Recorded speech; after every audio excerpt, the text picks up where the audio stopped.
Good morning student. आज हम chapter 7 पढ़ेंगे लाल बहादुर शास्त्री। यानी कि लाल बहादुर शास्त्री थे, वो कौन थे? आपने पहले भी इनका नाम सुना होगा। हमारे जो भारत के दूसरे प्रधानमंत्री थे उनका नाम था लाल बहादुर शास्त्री, और एक स्वतंत्रता सेनानी भी थे। इनके जो बचपन है उस बचपन के बारे में हम जानकारी प्राप्त करेंगे इस पाठ से। उनके और उनके लक्ष्य के बारे में हम जानकारी प्राप्त करेंगे। एक बालक नदी के किनारे खड़ा होकर कुछ सोच रहा था। एक बालक था, वो नदी के किनारे खड़ा था और कुछ सोच रहा था। उसे नदी के पार पाठशाला पहुंचना था, और उसे नदी थी, नदी के दूसरे तरफ स्कूल था, पाठशाला थी, उसको वहाँ जाना था। नदी को पार करके उसे जाना था। समय बहुत कम था, और समय था वो बहुत ही कम था, यानी वो लेट हो रहे थे। वह रोजाना नाव द्वारा नदी पार किया करता था, और ये बच्चा जो था ये हमेशा नदी पार करके फिर स्कूल जाते थे। आज उसकी जेब में एक भी पैसा नहीं था, और उनके पास एक भी पैसा नहीं था।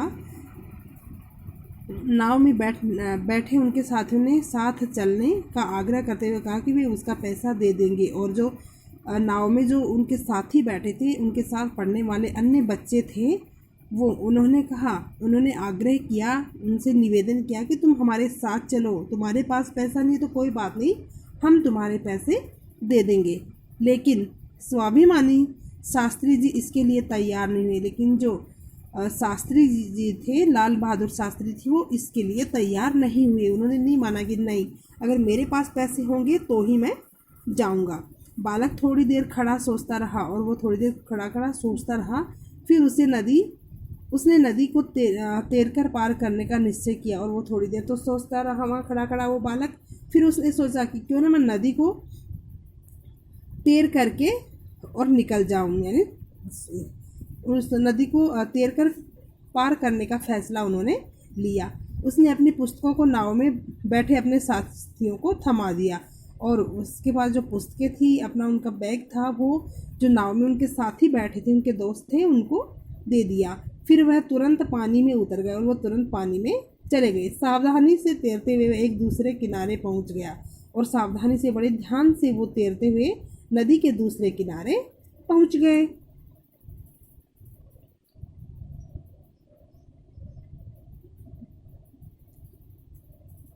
उसने अपने कपड़े निचोड़कर पहने और पाठशाला समय पर पहुंच गया। और उसने अपने कपड़े थे उनको निचोड़ा, उनके अंदर पानी से भीग गए थे वो, तो उसको निचोड़ कर उनके अंदर से पानी निकाल कर फिर उनको पहन लिए, और अपने समय पे अपने स्कूल में पहुंच गए। अध्यापक ने कपड़े भीगने का कारण पूछा, तो बालक ने सारी बात बता दी। अध्यापक बालक की पीठ थपथपाते हुए बोले, लाल, तुम सचमुच साहसी और बहादुर हो। और फिर उनके अध्यापक को शास्त्री जी ने पूरी बात बताई कि उनके कपड़े क्यों भीगे। तो उसकी पीठ को थपथपाते हुए उनको शाबाशी देते हुए बोले कि वास्तव में तुम तो बहुत ही साहसी और बहादुर बच्चे हो, तुम निश्चय ही एक दिन बड़े आदमी बनोगे। और कहा कि एक दिन सच में तुम बहुत ही बड़े आदमी बनोगे। अध्यापक की बात सच निकली। यही साहसी बालक आगे चलकर भारत का प्रधानमंत्री बना, और लाल बहादुर शास्त्री के नाम से विख्यात हुआ। और ये जो बालक था, ये आगे चल के अध्यापक जो थे उनकी बात सच हो गई, और आगे चलकर यही बालक भारत का प्रधानमंत्री, यानी भारत का दूसरा प्रधानमंत्री बना, और लाल बहादुर शास्त्री के नाम से विख्यात यानी प्रसिद्ध हुए। लाल बहादुर शास्त्री का जन्म 2 अक्टूबर 1904 को मुगल सराय जिला वाराणसी में हुआ। वाराणसी को बनारस व काशी भी कहते हैं, और वाराणसी को बनारस या फिर काशी भी कहते हैं। बालक लाल बहादुर के पिता एक शिक्षक थे, और लाल बहादुर के पिता थे वो एक शिक्षक थे। घर में प्राय तंगी ही रहती, किंतु कठिनाइयाँ ऊंचा उठने वाले बच्चों को कब तक रोक सकती है। और घर में क्या है, हमेशा कमी, किसी भी चीज़ की कमी रहती थी, तंगी यानी अभाव रहता था। लेकिन कठिनाइयाँ, किसी को भी, अगर कोई बच्चा ऊंचा उठना चाहता, कोई आगे बढ़ना चाहता, तो उसके सामने कितनी भी कठिनाइयाँ क्यों ना आए, वो हमेशा आगे बढ़कर ही रहता है, और कठिनाइयों को हमेशा पीछे छोड़ देता है। लाल बहादुर दिल लगाकर पढ़ते गए और लाल बहादुर थे वो अपना मन लगाकर, दिल लगाकर वो पढ़ते गए और अच्छे अंक लेकर परीक्षाएं पास कर रहे थे और मन लगाकर पढ़ते गए और अच्छे अंकों से अपनी परीक्षाएं, जो भी परीक्षा होती उसमें अच्छे अंक लेकर वो पास होते थे, उत्तीर्ण होते थे। उन्हीं दिनों महात्मा गांधी बनारस आए। हजारों लोग महात्मा जी का भाषण सुनने के लिए एकत्रित हुए। उस भीड़ में लाल बहादुर शास्त्री भी थे। तो एक बार महात्मा गांधी थे वो बनारस गए और हजारों लोग वहाँ पे महात्मा गांधी का भाषण सुनने के लिए एकत्रित हुए, यानी इकट्ठे हुए। और उस भीड़ में क्या है, लाल बहादुर शास्त्री भी उनका भाषण सुनने के लिए गए थे। गांधी जी की बातों का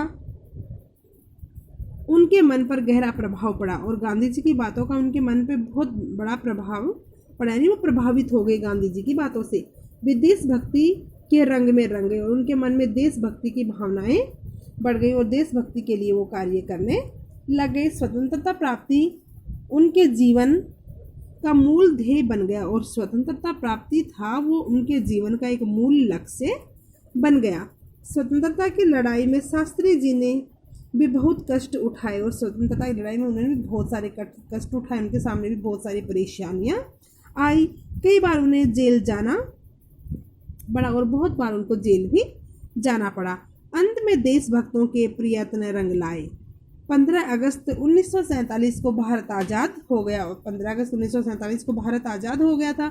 हम 15 अगस्त को 15 अगस्त मनाते हैं, हमारी स्कूल में भी हम झंडा फहराते हैं, तो स्वतंत्रता दिवस मनाते हैं।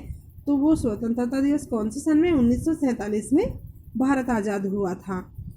1964 में जवाहरलाल नेहरू की मृत्यु के बाद शास्त्री जी भारत के प्रधानमंत्री बने और जब 1964 में जवाहरलाल नेहरू जी की मृत्यु हो गई थी तो मृत्यु के बाद लाल बहादुर शास्त्री थे वो भारत के प्रधानमंत्री बन गए। 1965 में जब पाकिस्तान ने भारत पर हमला किया तो निडर और दृढ़ संकल्प वाले शास्त्री जी ने पूरे देश को साहस से भर दिया। और जब भारत और पाकिस्तान की 1965 में लड़ाई हुई थी तो लाल बहादुर शास्त्री जो थे उन्होंने पूरे देश को साहस से भर दिया कि डरने की कोई ज़रूरत नहीं है, आप निडर होकर उनसे युद्ध करो। उन्होंने जय जवान जय किसान का नारा दिया और उन्होंने जय जवान जय किसान का नारा दिया। जवान मोर्चे पर डट गए और किसान खेत में। हालांकि यह दावा नहीं किया जा सकता कि वास्तव में जीत पाकिस्तान की हुई या भारत की, परंतु यह कहा जा सकता है कि दोनों ही देश अपने अपने सैनिक उद्देश्यों को पूरा करने में असफल रहे।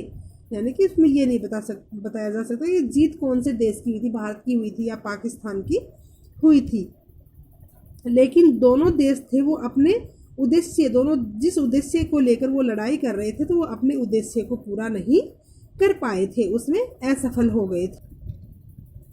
लाल बहादुर शास्त्री जी सादगी की मूर्ति थे और लाल बहादुर शास्त्री जी बहुत ही सरल थे। वे बहुत अनुशासन प्रिय थे और वो बहुत ही अनुशासन का पालन करने वाले, अनुशासन को चाहने वाले व्यक्ति थे। वे कहते थे कि परिश्रम और अनुशासन के बिना सफलता नहीं मिलती। ये बिल्कुल सही कहा उन्होंने। वो हमेशा कहते थे कि बिना परिश्रम किए और बिना अनुशासन के हमें कभी भी सफलता नहीं मिल सकती है। शास्त्री जी का नेतृत्व देश को केवल 1.5 वर्ष तक ही प्राप्त हुआ और उनको जो शास्त्री जी का जो नेतृत्व था वो सिर्फ देश को 1.5 साल तक ही प्राप्त हुआ। शास्त्री जी 11 जनवरी 1966 को पाकिस्तान के राष्ट्रपति अयूब खां के साथ ताशकंद समझौता के लिए सोवियत संघ, वर्तमान यानी कि रूस गए थे, सोवियत संघ की मीटिंग में गए थे। वहीं यह महान आत्मा हमेशा के लिए हमसे विदा हो गई। दिल्ली में विजय घाट पर उनकी समाधि बनी हुई है। यानी कि ये अपने देश के लिए ये पाकिस्तान के जो राष्ट्रपति थे उनका नाम था अयूब खां, उनके साथ वो ताशकंद समझौता करने के लिए सोवियत संघ गए थे। अभी वर्तमान में रूस के अंदर है तो वहाँ गए थे मीटिंग के अंदर, तो वहीं क्या है ये ख़त्म हो गए थे। और इनकी जो समाधि है, इनकी समाधि राजघाट में दिल्ली के अंदर है, राजघाट वहाँ पे बनी हुई है। तो ये चैप्टर आपको पढ़ना है और ये शब्दार्थ है ये आपको करने हैं। निश्चय, अवश्य, विख्यात, प्रसिद्ध, तंगी, कमी, अभाव, ध्येय, लक्ष्य, अनुशासन प्रिय, अनुशासन चाहने वाला, अर्थात जिसे अनुशासन प्रिय हो। विदा, विदाई। ये शब्दार्थ आपको करने हैं, चैप्टर आपको अच्छे से पढ़ना है। धन्यवाद।